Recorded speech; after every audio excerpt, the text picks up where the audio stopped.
Hi ಗಗನ, ಏನ್ ಅಕ್ಕ? ನಿಮ್ಗೆ ಇಷ್ಟ ಬಂದಿತ್ತು ಅಂದ್ರೆ ಎದ್ಬಿಟ್ಟು ಅಕ್ಕ ಅಕ್ಕ ಅಂತ ಯಾಕೆ? ಅಮ್ಮ, ಹಾ, ಅಪ್ಪ, ಅಕ್ಕ, ಹಾ, ಅಪ್ಪ, ಹೋಗೋ. ನೀನು ಹೊಡಿಬಿಡ ಗಗನ, ಅವ್ರು ನೋಡ್ಕೊತಾರ ಬಂದಿದ್ದೀನ. ಮಧ್ಯರಾತ್ರಿ ಆದ್ರೂ ನಾನ್ ತಾನೇ ನೋಡ್ಕೊತಾ ಇರೋದು.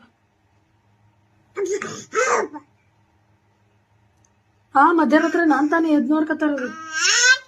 ಹಾ, ಅಕ್ಕ, ಅಕ್ಕ, ಅಪ್ಪ ಇವ್ರಿಬ್ರೆ ಬರ್ತಾ ಇರೋದು.